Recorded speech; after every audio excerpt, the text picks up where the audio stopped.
All right. Welcome to another episode of Groundwork, where we interview the most interesting leaders building great ecosystem and partnership businesses. And I am extremely excited to have Jennifer Rhima here with us today. So, Jennifer, maybe we could just start by you telling us a little bit about your journey and how you got to where you are today. Yeah, well, thank you for having me. My name is Jennifer Rhima, and I'm currently leading partnerships at Apollo.io. I am based in Austin, Texas. And I started my partnerships career probably less than a decade ago, but I've been all over the world. So I know you're going to ask me some questions, so I won't run into everything that I've done, but that's a quick intro on me. Amazing. Yeah. And even that you like less than a decade, I did a bunch of research on this recently, and I think like 80% of people in partnerships have been in their role for less than 5 years. And a lot of people haven't been in partnerships before. And so there's a high amount of mobility in the partnership space. And a lot of people are kind of first timers. So you're kind of an OG at this point, I never thought I was, but thank you. I appreciate it. Yeah, you're a real veteran now. So that's amazing. Well, so one place I want to start. This is like just I'm a foreigner, right, to the US. I live in the US now, but I'm like fascinated with all things America and politics. And I saw that you were a congressional intern at the very, very, very start of your career. And I'm just fascinated to hear, what was that like? Maybe you could. It's not partnerships, obviously, but I'd love to just hear what that was like. I'm not even into politics. That's the ironic thing. So I studied international business. I went to school at Texas Tech here in Texas, in Lubbock, college town. And while I was studying international business, my university, we had a program where we could live on the Hill. And we would intern with a congressman. And one of my friends, shout out to Lindsay, she lives here in Austin. She actually did the internship, and she was like, "Hey, you should check it out." It was just a summer. I did it right after I graduated. And I interned for a Texas congressman for a couple of months, it's funny because it actually has nothing to do with partnerships, but it definitely helped me build a lot of the skills that I'm using in partnerships. I was doing a ton of cold calling. I would call all of our constituents and ask them questions and get feedback from them. So living in DC was amazing. Living on the Hill, basically living in a frat house, was very interesting. And I was right out of college. So it was a great experience. I wouldn't get back into politics ever, I don't think. But again, it wasn't me going and voicing my opinions on politics. It was just basically a desk job where I got to do tours around the Capitol and live in DC for a bit. So that was really the start of my career. But again, it was just something short and sweet.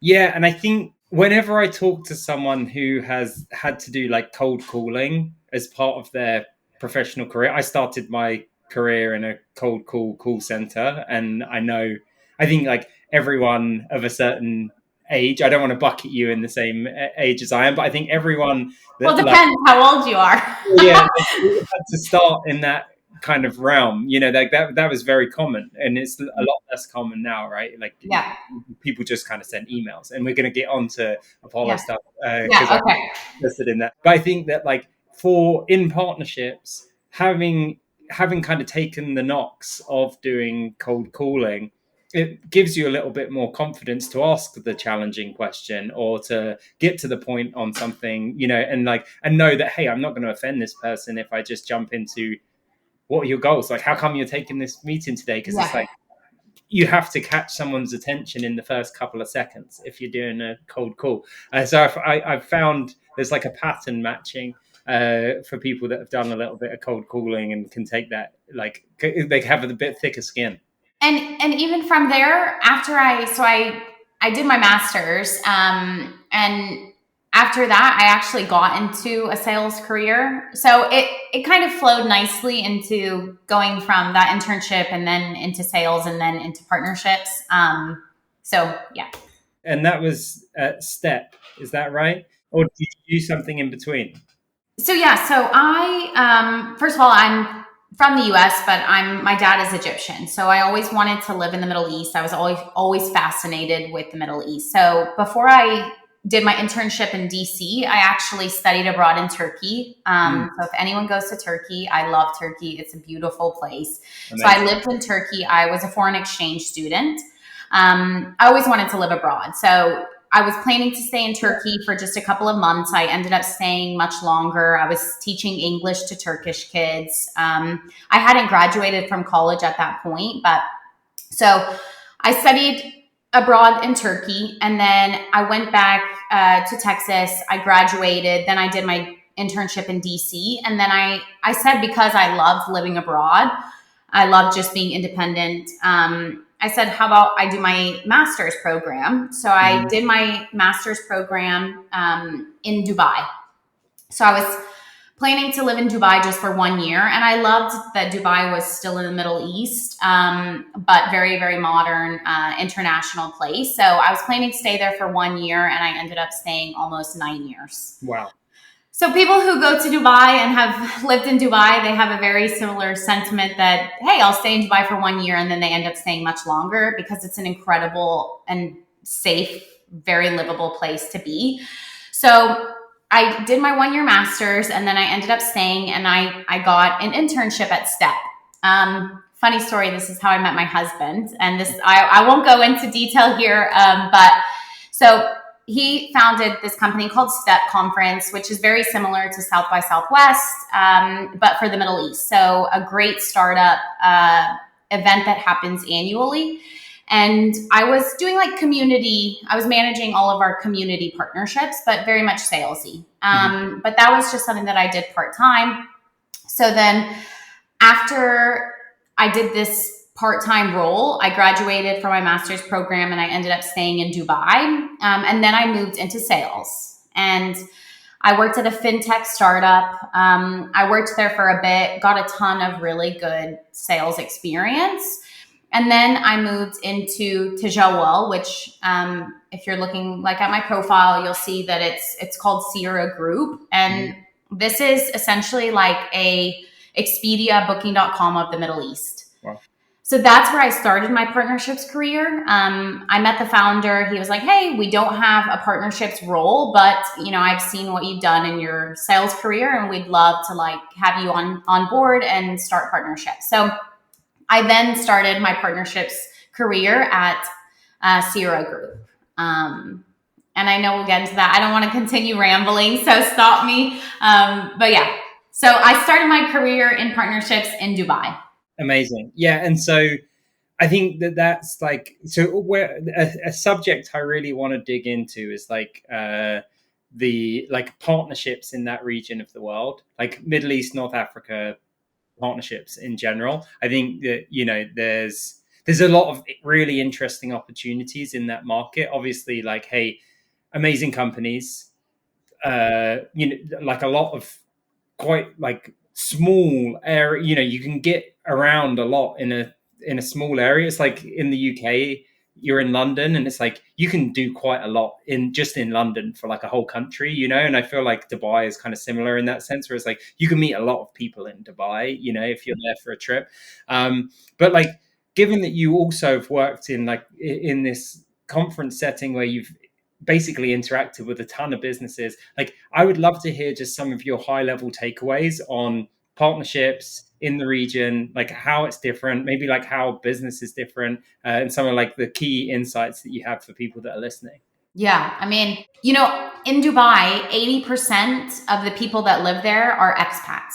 So they're from everywhere, right? Which is incredible. I loved that. Like you said, you get to meet so many people, but you're working with so many different cultures. It's so different than the US, because I feel like in the US, we're quite direct, right?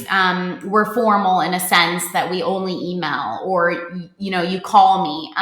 In the Middle East, it's interesting because a lot of business is done through WhatsApp, which sometimes I'd be like, okay, please don't message me. It's like 11 o'clock at night, So I think if you're living abroad and you're working in an environment where there are so many different nationalities, you definitely have to adapt and understand who you're working with. sometimes, like as an American, you think, oh, everyone is going to work the way I work, right?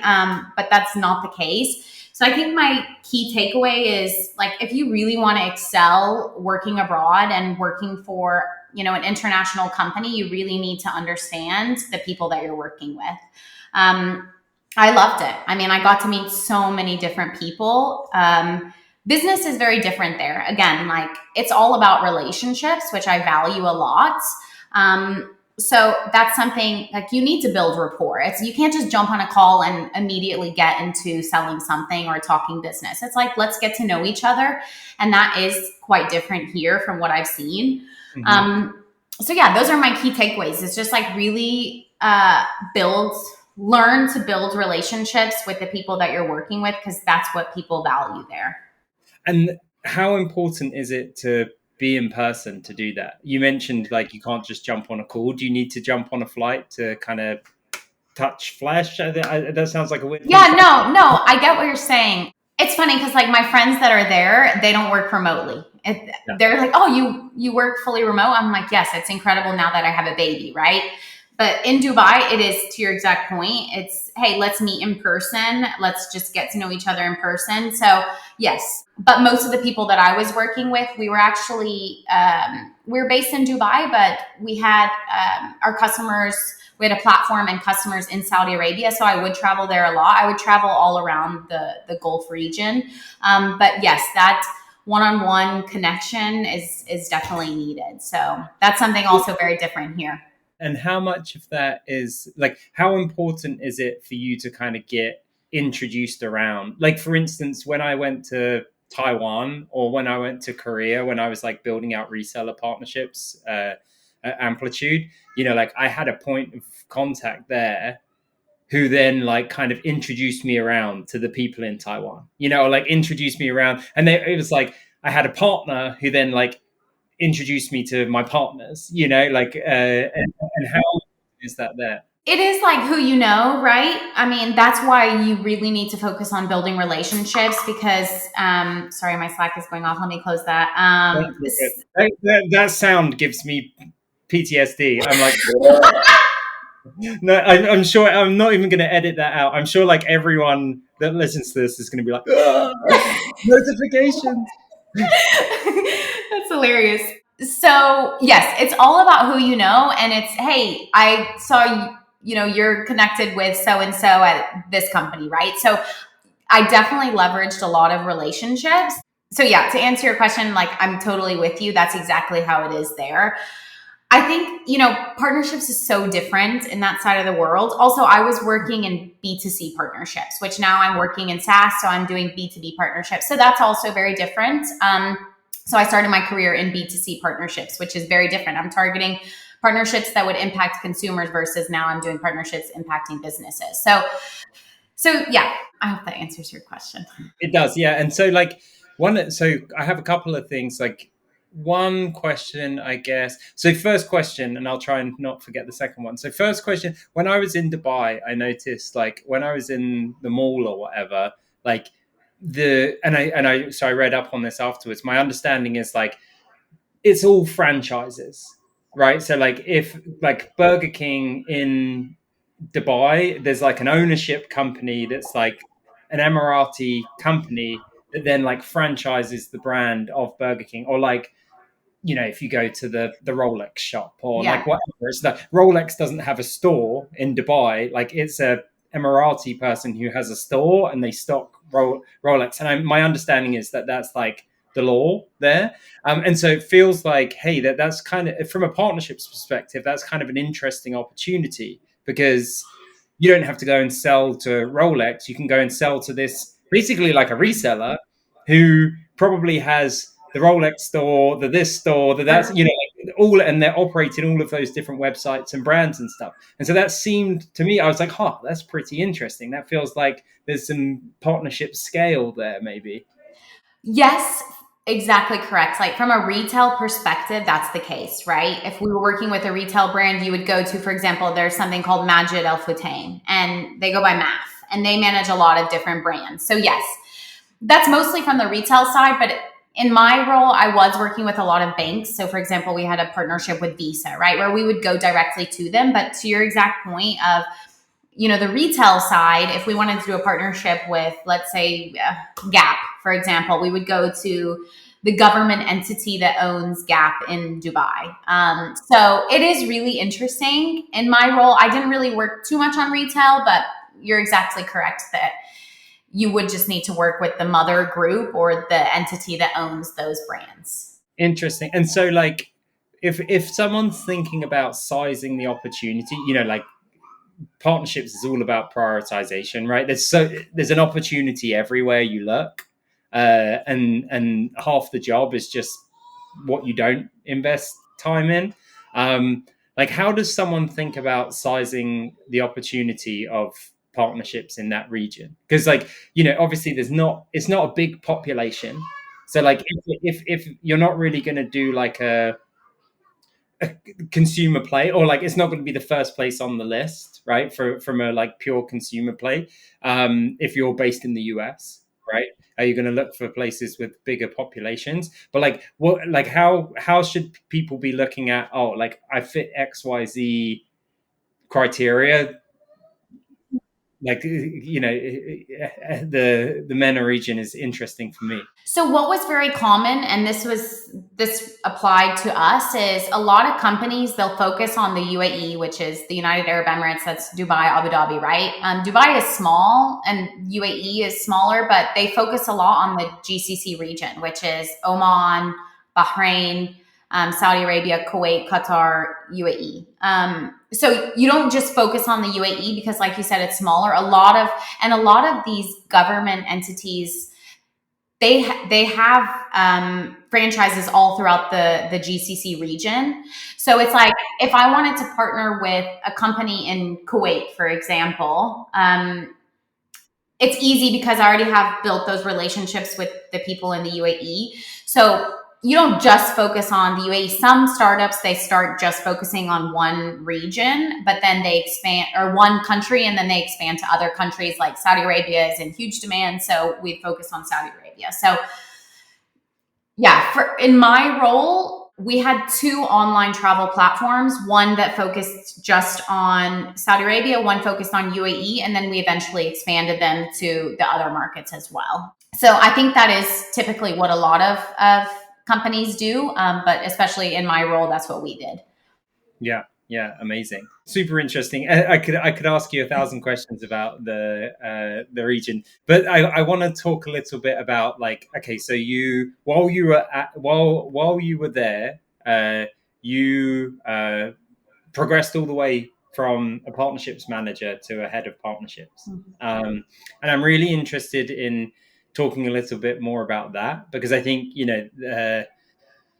there's going through that journey within a company where you're like the partnerships person to then managing other partnerships people and being the, like, kind of the head of partnerships or the partnerships leader is like quite a unique experience. And so, like, tell us a little bit about what changed as you kind of went through that process, and maybe like how you set yourself up for that role also. Yeah. I think, like, something I really enjoy doing, and I've done that in Apollo right now, is coming into a company where there aren't partnerships and you eventually get to build from scratch. That's something I love, and that's why I love startups, is because as like the first partnerships hire, or being a early hire in any startup, you get to wear so many different hats, and you kind of not dictate, but you get to decide where you take that department. So that's something I love. And I've done that in two of my roles, or in two of the companies that I've been in. So in Sierra Group, where it was the online travel company. I started out, we didn't have partnerships. So I was really working in silo for a while. What are partnerships? Like, who do we partner with? So, like, building out this strategy, and you have to do that from the beginning. And so I did a lot of that work in the beginning. And then we got to a point where we were like, hey, there is such a demand for partnerships in my current role, but I don't have enough capacity to do all of it. So we kind of, in the in Sierra Group, the B2C partnerships that we were doing, like a big pillar was the financial institute. So how can we work with banks so that we can promote, travel offers to consumers, right? So we saw so much interest there. And it was like, we got to a point of, hey, one person cannot do that.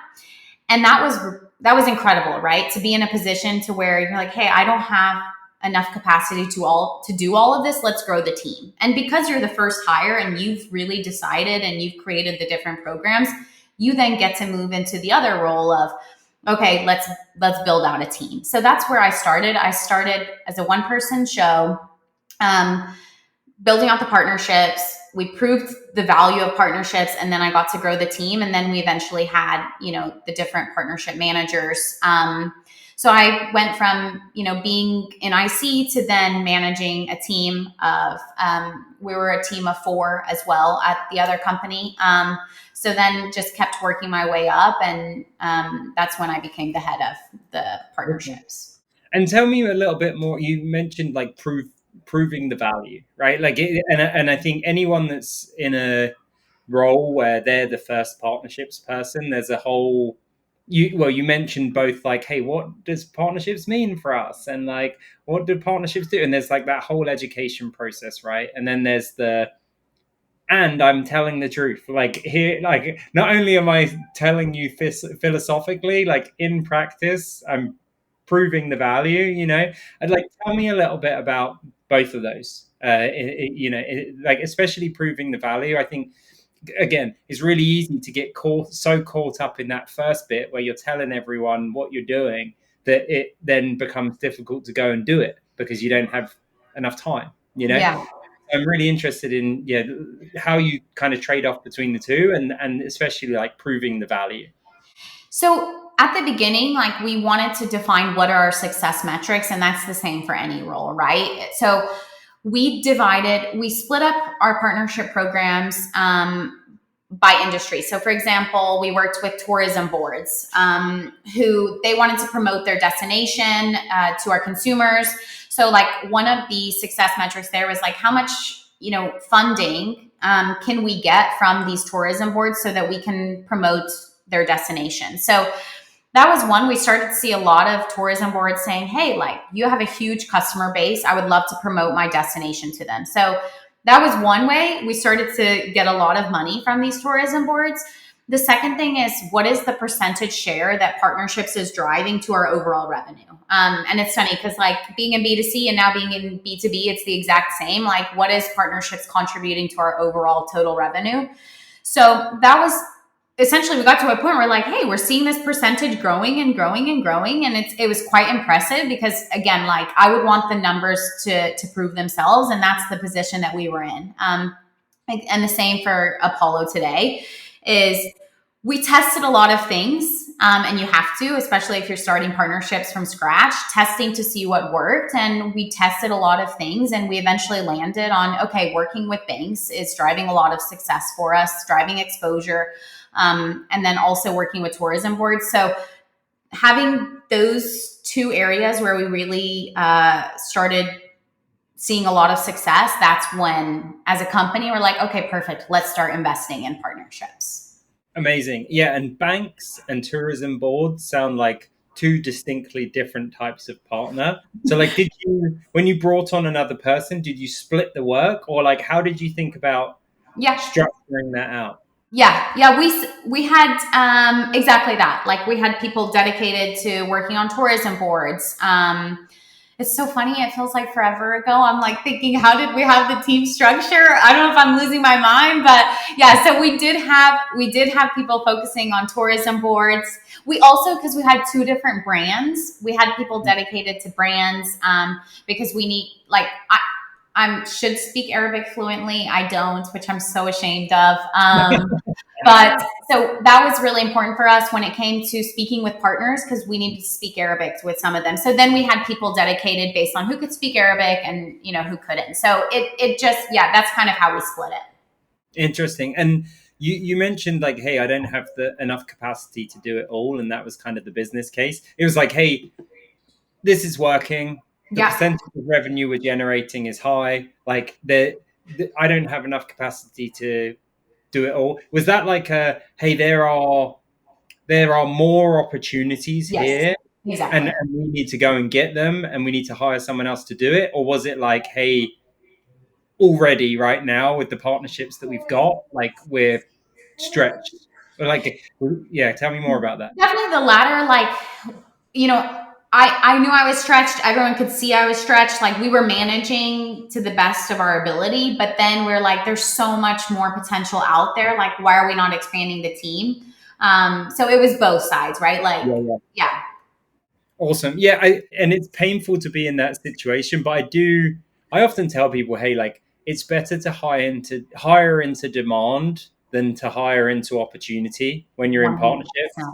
Yeah, it's like hiring into opportunity. Don't get me wrong, you might grow slower than the other teams in the business, but like, that's the nature of being in partnerships. It's inherently a little bit more risky, right? But you can take some of that risk off the table if you stretch yourself a little bit and like prove, hey, there's a bunch of these partners and they're all sending us revenue, and I need someone else to come in and take some of them over, Yeah. rather than like, hey, we could go and work with this company if we had extra people, and then if it turns out it doesn't work, it's like, oh, we got to fire that person, or No, for sure. No, I'm totally aligned with you on that.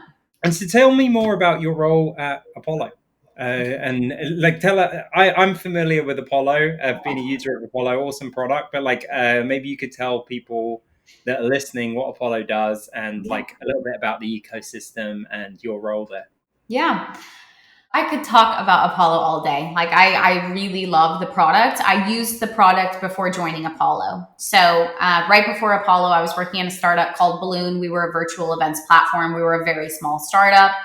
I was doing sales and partnerships, which it's very difficult to do both. So a lot of my time was focused on sales, which I enjoyed, right? Like it was something completely new. There was a ton of demand. It was during the pandemic. Everyone was doing virtual events. So I used Apollo. Essentially, Apollo is a sales intelligence and engagement tool. It's an end to end sales engagement tool. So I was using Apollo as a customer for their database. So I would go in and find event managers at companies all throughout the world, and I would reach out to them. So that's what Apollo is, right? We're not just a database, though. Apollo has been known as being this lead generation tool where we have a database, you can find contacts, but we have so much more than that. So I'm almost at 2 years at Apollo. I celebrate my 2 years on April 4th. So I know, right? Time flies. So when I was using Apollo, I would actually find contacts in our database and I would add them into email sequences. So the engagement component is sequences where you can A/B test content. You can automatically send follow-up emails. We have a dialer inside of the platform, so you can call people directly through the dialer. We just launched conversation intelligence, so it will record your Zoom calls. It can send you a summary. It can talk about. It will give you a recap of the main points that you discussed on the call. So there's so much that Apollo has to offer. When I joined again, everyone knew us for data, but now people are consolidating their tech stack tools, right? So Apollo is great because it has so much functionality all in one. Like we just rolled out meetings, which essentially will replace Chili Piper and Calendly. We use it internally. It's a great tool. So there's a lot that we have to offer. So that's what Apollo is. And I am a huge advocate for the product, but because I used it and I saw how much success that I got through it. So when this role came about of leading partnerships, I was so excited because when I was interviewing with Henry, who is our SVP of partnerships and RevOps, I was like, hey, can you go look at my Apollo account and just see, the results that I've gotten, just because I was so proud of it. So that's how I came into partnerships, and how I came into partnerships at Apollo, and I was brought on to start our partnership programs. Amazing. And so tell me more about the ecosystem you operate in. Like, what's your view of the ecosystem? And then also tell me a little bit about like the different partner profiles that you have. Yeah, so we have 4 different partner programs, and that's affiliates. So affiliates, referral partners, technology. That's integration, API, partnerships, agencies. So working with outsourced sales agencies, marketing agencies, RevOp agencies. And then lastly, a startup ecosystem partners like Y Combinator, Brex, Mercury. We work with those ecosystem partners so we can promote Apollo to startups because Apollo is a really great tool for founders. So those are our 4 programs that we have. We're a team of 4 people right now. I was a 1-person team for almost a year. So yeah, at the beginning, I don't know if you want to, if we jump into that right now. Yeah. Okay. So I was brought on to start our programs from scratch. And the lowest hanging fruit for us really was the affiliate program. And I could talk a lot about the affiliate program. So Apollo's been in a really lucky position because we have a ton of users. Like we have over 1 million users, and we have a lot of customers who really know how to use the platform. So they're power users of the platform. And for those on LinkedIn, like you can see people love talking about their favorite tools. They love sharing tips and tricks. And so once we built the foundation across those 4 partner programs, and we started to scale them and focus on onboarding partners, affiliates was our lowest hanging fruit just because we had so many people we could reach out to and onboard them as partners. So that was my main focus at the beginning of how can we like really start to onboard a lot of partners. We used a tool called PartnerStack. People probably hear me talking about PartnerStack a lot. I really like PartnerStack as a partner relationship management tool. So we're using PartnerStack for our affiliate program, our agency program, and also for our technology referral partner program. So affiliates, we haven't talked a lot about on this show in the past. And so I'm actually interested to dig in a little bit more. And I used PartnerStack as a deal as well. And yes, super handy as a lightweight affiliate management tool for sure. For sure. Like, so tell me a little bit about the profile of your affiliates. Because we had like 3,000 affiliates or something, and it was like, wow, this is kind of crazy. Like this thing's just happening. Yeah, tell me what are the affiliate personas that you have, and like maybe you could even tell me a little bit about like why do they recommend Apollo? Yeah, so we're about to hit 4,000 partners. Amazing. Within 2 years, which has just been incredible. Yeah. So our ideal partner profile for affiliates are customers, like advocates of the platform who are talking to their friends in other companies and they want to refer Apollo, right? That's worked very, very well. Because if you love something, you don't mind talking about it, but to also get incentivized and get some cash, like why not, right? Because it comes very natural to them. So our customers, bloggers, you'll see a lot of bloggers writing articles like top 10 sales tools for your tech stack, so on, right? So a lot of bloggers write about Apollo. Like we just actually launched Forbes as a partner, which we're super, super excited about. So publishers as well. And also influencers in the sales space. I mean, it's incredible when you look on LinkedIn how many people are talking about lead generation tools. And so influencers as well. So I would say like those 4, influencers, publishers, bloggers, and our customers have been our personas for our partners. Amazing. And so I think it's really fascinating. I also want to talk about the startup ecosystem, but I think the reason why I'm digging into these two reasons. One is they were both really successful for us at Deal as well when I was at Deal, and number 2 is I don't think many people are doing them. I don't think many partnership teams probably don't own that affiliate motion. It probably sits with marketing. Mm-hmm. Yeah. A lot of the time. And customer affiliates sat with marketing at Deal as well. But like all of the other stuff, the bloggers, publishers, influencers all sat with my team, and that works really well. But then the startup ecosystem stuff, like how do we, like founders are great budget holders for us, right? I expect same thing for you. It's like, hey, we just got some funding, we need to go and get more customers. Like, what's the stack that we need to do that, um, and so tell us more about Yeah. like startup ecosystem strategy. Yeah, I would love to. I mean, actually, this is the only partner program where we don't have a dedicated partner manager. Interesting. Yeah. So Jessica from my team, who leads our technology partner program, her and I are working together on the startup ecosystem partner program. I personally love this program just because I love startups and I love the ecosystem. So at the beginning, we were very scrappy. We would onboard partners. Apollo is a Y Combinator company. We're also backed by Sequoia. So those are two of our top partners. So what we essentially did, it was easy to launch. We came up with a discount and we reached out to these ecosystem partners and said, hey, Apollo is great because it's a free tool.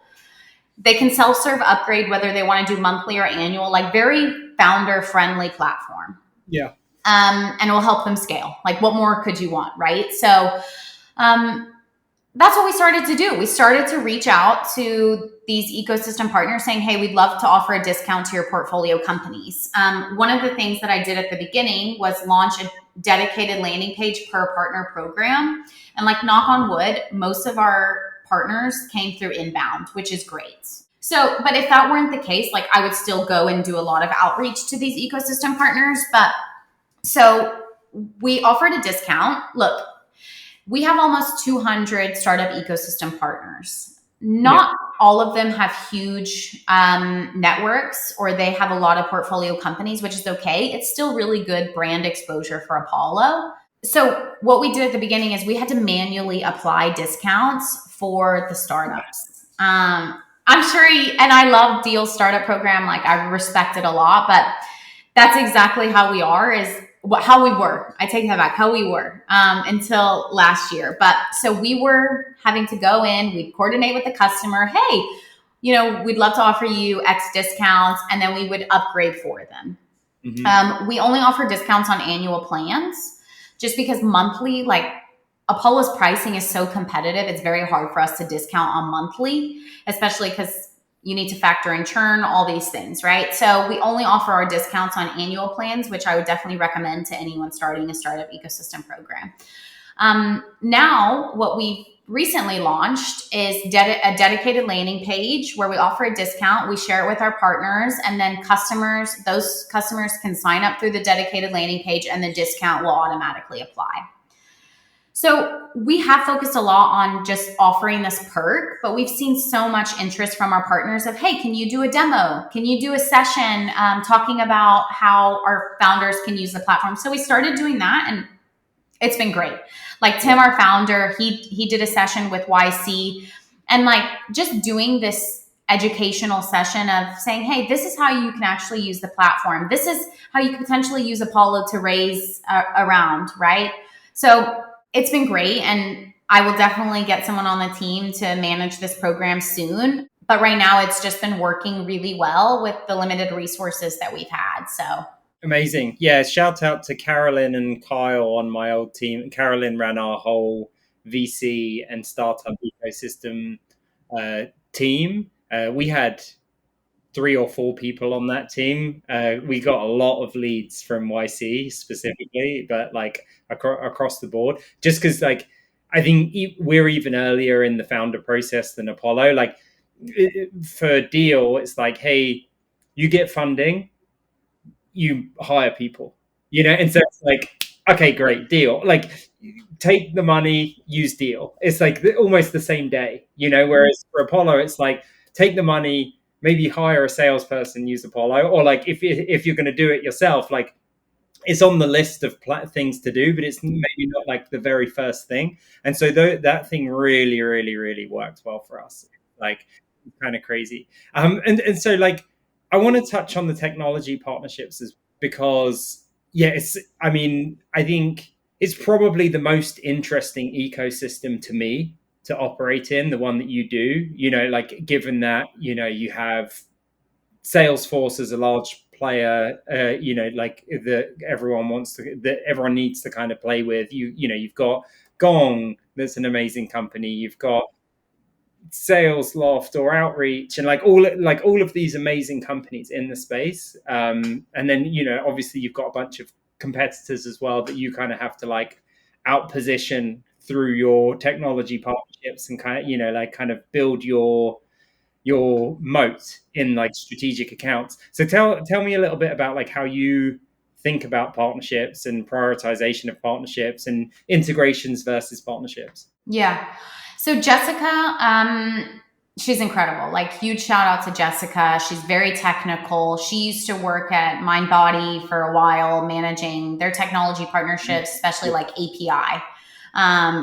So before Jessica joined, technology, like integrations were a focus of mine, but they do require a lot of dedication and support on.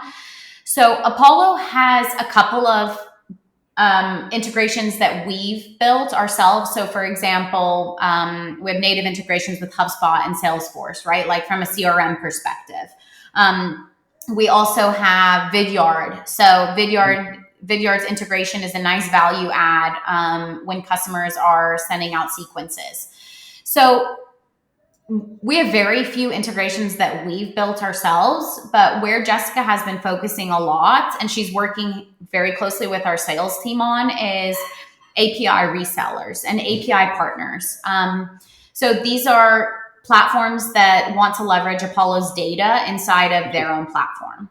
So, for example, a partner we recently launched with is Orem. The Orem team has been great to work with. Orem basically said to us, hey, we've seen a lot of customers requesting an integration with Apollo. So a lot of the integrations that come about, it's because customers are asking for them, which we love, right? If we have customers that are actually going to leverage the integration, then perfect. We'll support, right?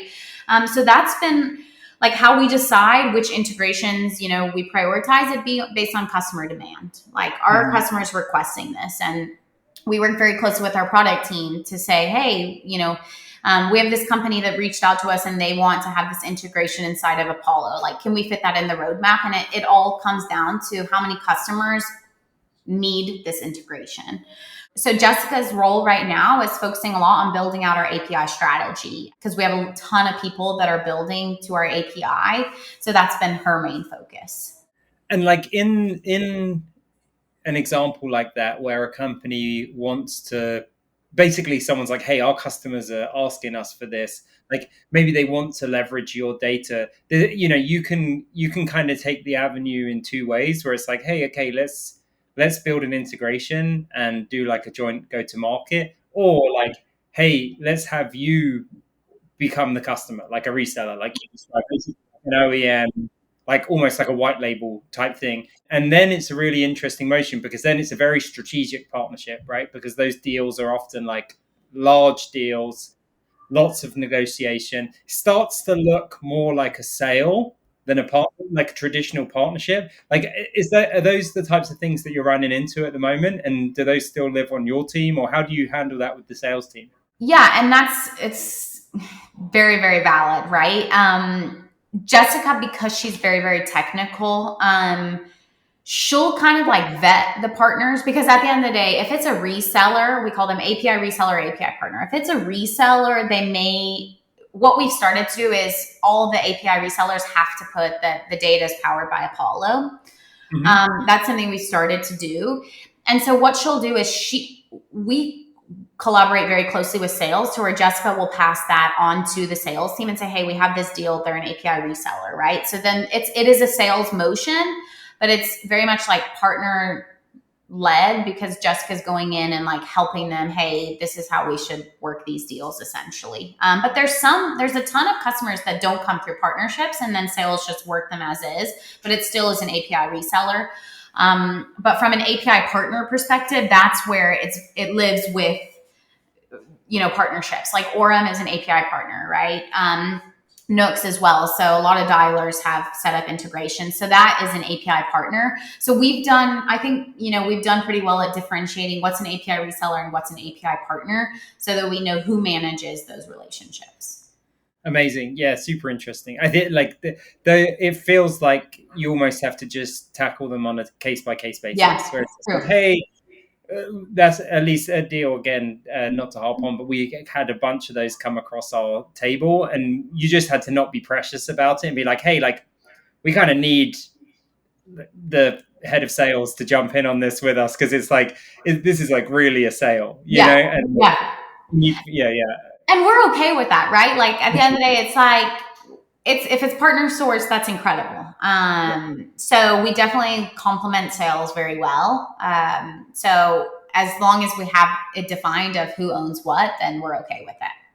Amazing. And so I picked up, you said you report to the SVP of partnerships and RevOps. Yeah. And that's a first to me. So tell me, like, I imagine, and I might be completely wrong, but given the size of your team, this person was a RevOps leader that also took on partnerships as Yeah. well, or Yeah. like, Yeah. and so what it's the first I've heard of someone like rolling up to the operations organization. I think it's like given that the space that you play in, having a direct line to the RevOps person is actually like a really great thing, right? Like given that you're so close to like your customer almost in that sense. But like, yeah, tell like It's it's what's the incredible. Yeah.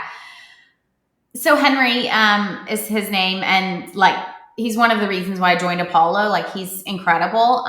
He was our VP of revenue. He then got promoted to our SVP of RevOps and then partnerships. So yeah, he has partnership experience as well. And then he was the one that when I was interviewing, this role reported into him. He now reports to our CRO. So it I love it because obviously I have so much visibility into like what's going on operationally. Like when we do weekly updates, we're sitting there in front of, the RevOps team, and we get to hear like what everyone is working on. So I've never been in a role where I've reported to like the CMO or someone in marketing. So it works really nicely. I love it. Obviously we have a great relationship, so that helps. But yeah. Yeah, and yeah, I would say the most common, number one most common is you report to the CRO or the VP of Yeah. sales Yeah. directly, and then like close second is I report directly to the CEO, Yeah. right? Yeah. And but like reporting into the ops organization is very different. Also, like, I mean, amazing, right? Because one of the toughest things is securing ops resources. If you're a partnerships leader, it's like, hey, like, can you help me with this attribution tracking in Salesforce? Like, never, But if you report directly to the operations team, it's like, great, yeah, of course. Like, you're on our team, we'll just build it for you, Honestly, hey, and honestly, story of my life up until like recently, I would say and a huge shout out to Casey. He is our dedicated partner ops. He's kind of like, he acquired this role because we just said, hey, Casey, can you help us? So yes, 100%. It has been incredible because at the beginning, obviously we were a much smaller team. We were having to just be very, very scrappy because we were so lean.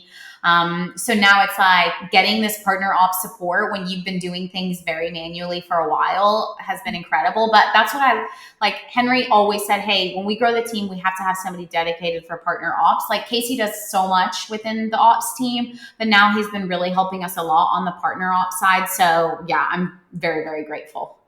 Amazing. And so how does that work? Because like historically, at least like from what my experience, which is obviously limited to only a handful of companies, but like I haven't encountered an ops org carrying a revenue number generally, right? Like, but Apollo does the like the because it sounds like this person had the VP of revenue role in the past. Like, do they carry a quota outside of partnerships, or is partnerships a quota that they carry, but then they have like their other ops kind of It was, goals, I yeah, guess? it was unique because Henry, like, it's like he's managing, well, he is essentially managing those two different teams, right? Like the revenue team and then the partnerships team. But then we've always had like sales managers that do report directly into the CRO. And the CRO, she joined us last year. So Henry was always reporting to Tim, our founder, and then now directly into Leandra, who's our CRO. so yeah, so it's been completely separate. Amazing. Yeah. So it's basically like Right. two separate teams. Yeah. Yeah. Right. Fascinating setup. So last question, I guess, like Last questions. It's so great. yeah, I don't want it to end. It's gone quick. Okay. the time goes fast. I find myself saying this at the end of every episode. It's like, oh, I wish I had more time because the time goes too fast. Like there is definitely we talked a little bit about agent. Well, you mentioned that you have agency partners, and there is obviously like a really deep ecosystem of implementation, sales coaching, like everything you can imagine around sales, pretty much, right? Like, and there's hundreds of thousands of them on the Salesforce in the Salesforce partner program. But so, like, tell me a little bit about like how you plug yourself into that stack, right? Yeah. Because there's a pre-existing stack for these agencies, and like Apollo is basically slotting in. So like, how does your team articulate that? Yeah. Well, we started focusing a lot on agencies last year, but before I even joined Apollo, we some of our top customers are agencies. So these agencies are outsourced sales agencies. Imagine you're a customer and you go to one of our top partners. They're called Send to Win. They're incredible guys, but they essentially they manage a lot of customers' accounts on those customers' behalf. So we have something called an agency plan where you get sub accounts. So agencies were always using the platform. And it's funny because a lot of the agencies that we work with are Salesforce agencies, they're HubSpot agencies.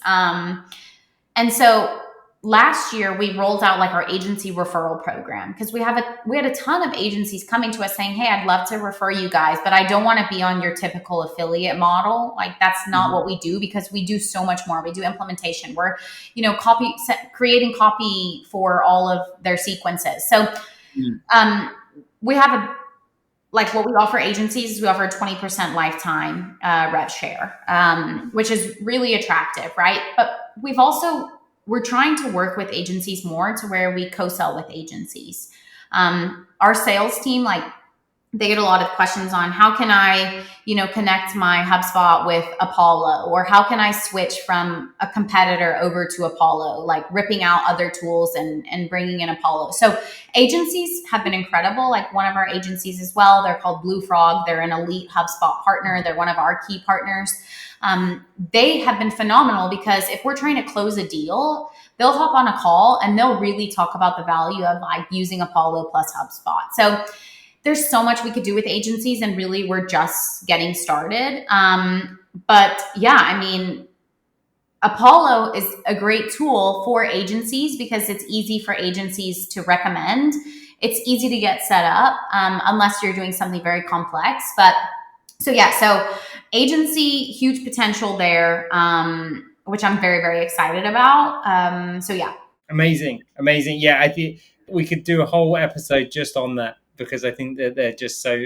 It's like really unique agency profile, because one of the biggest challenges with partnering with agencies is most of the time they don't have like sales DNA, right? So they're like, it's a real struggle because like you don't, as a SaaS company or like a tech company, it's sales DNA. It's like, hey, we have quotas every quarter, we're doing pipeline reviews, like we have to hit these goals. And then you go and work with a creative agency and they're like, what are you talking about? We're just trying to like come up with a great ad, like what don't try and put me on your quota. But like if you're working with a sales consulting company, it's like they kind of have the same DNA. So it must be like the Spider-Man meme where you kind of like get each other straight away. You're like, oh, but like there's so many different types of sales agencies. Like there's outsourced sales agencies that have 50 people dialing on your behalf, right? Or they have somebody who's focusing on the RevOps side. So there's like, we have sales agencies, marketing agencies, RevOps agencies. So there's a lot of different types of agencies. But yeah, I totally agree with you. Amazing. Well, I'm very sad to say that we are at time, but I so appreciate the conversation. And I think like we jumped around into some really interesting stuff, and I'm sure that everyone's going to love listening along. So thank you so much for your time, Jennifer. I really appreciate it. Thank you, Ty. I appreciate it. Great to do this session with you. Thanks again.